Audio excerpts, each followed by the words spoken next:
Good morning, fourth grade. It is Friday, April 10th today. It is Good Friday, so happy Good Friday. Go outside, have some fresh air. We will be back here at 10 o'clock for Hangouts today. So make sure if you're around that you can grab your iPad and hang out with us at 10 o'clock today. All right, in the city of Ember, we came to the part where Lena was being just wowed by some colored pencils. Imagine the city of Ember and what it's like to live there right now. Everything is falling apart. There isn't a lot of anything left. And to imagine colored pencils. Wow, she hadn't had a colored pencil in forever. And note that she's using used paper to be able to draw on because there is no fresh new paper, nothing to be made with it. So anyway, all right, so the city of Ember.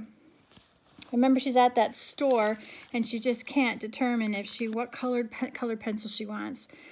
Which of the two, the man said. There are more colors in that box of pencils than all of Ember. Ember's colors were also much the same. Gray buildings, gray streets, black sky. Even the colors of people's clothes were faded from long use into mud green, rust red, and gray blue.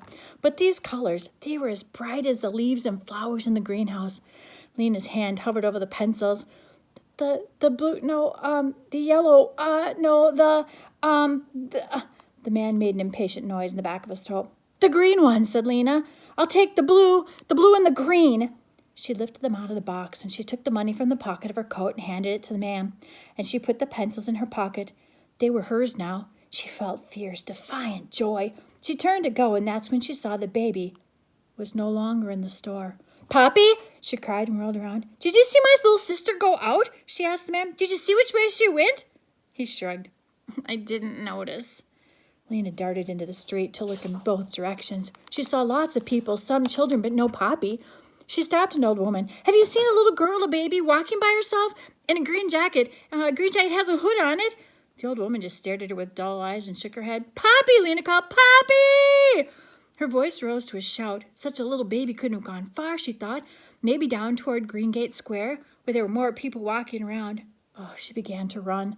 And then, suddenly, the lights flickered again, and then went out.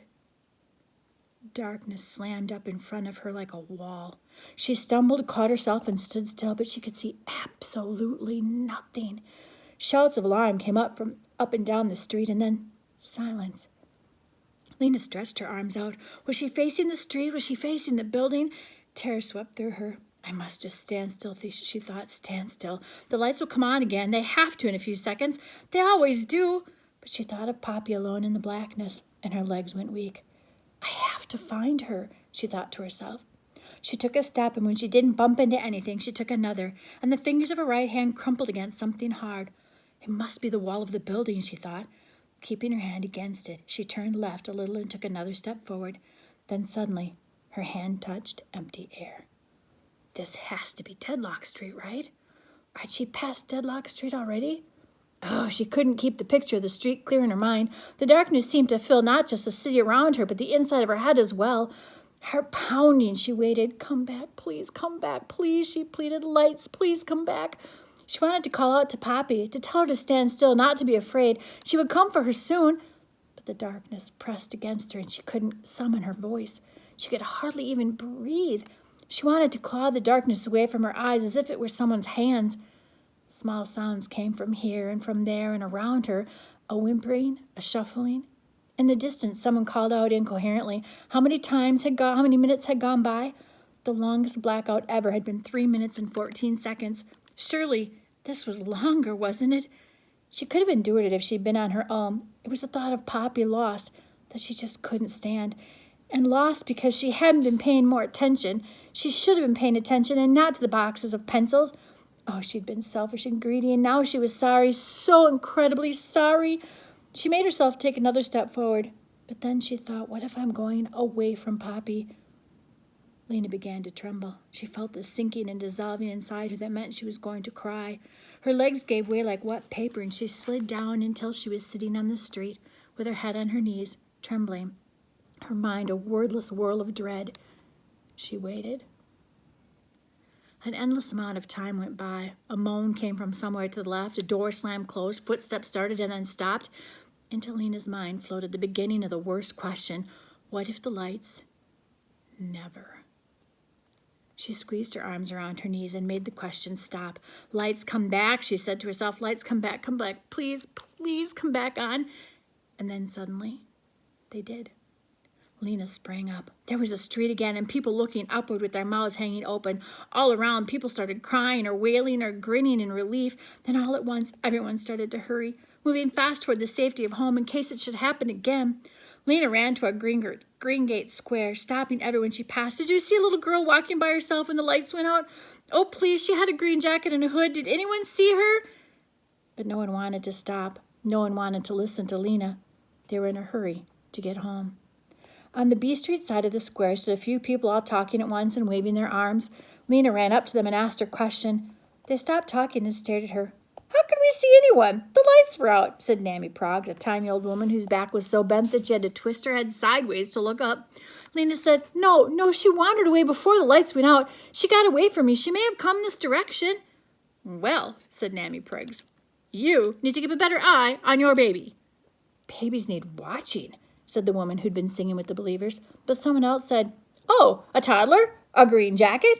And he walked over to an open shop door and called, Do you have that baby in here? And through the door came someone leading Poppy by the hand. Lena dashed to her and lifted her up.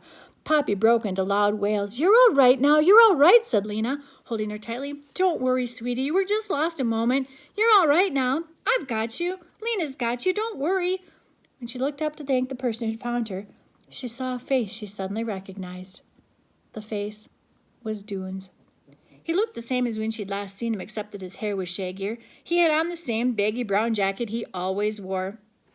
She was marching up the street by herself, he said. No one knew who she belonged to, so I took her into my pa's shop. Oh, she belongs to me, said Lena. She's my sister. I was so afraid when she was lost, I thought she might fall and hurt herself or be knocked over or... Well, anyway, thank you so much for rescuing her. Well, anyone would have, said Doone. He frowned and looked down at the pavement. Poppy had calmed down and was curled up against Lena's chest with her thumb in her mouth. And your job? Lena said. How's it going? The pipe works? Doone shrugged his shoulders. All right, he said. It's interesting anyway. She waited, but it seemed that was all he was going to say. Well, thank you again, she said. She hoisted Poppy around to her back.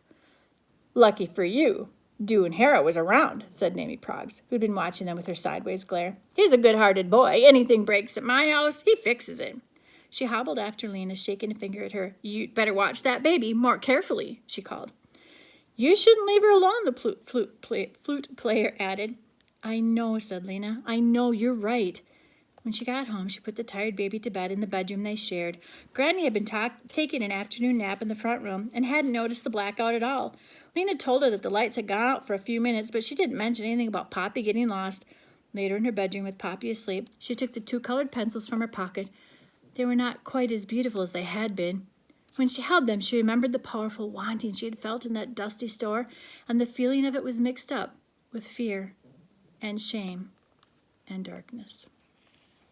I think that's where we're going to stop. Chapter 6 is the box in the closet. And if you remember back to the beginning of the story, remember we always say, what happened in our story yesterday? You need to think back and remind yourself of the different events that are happening. What do we know about a box?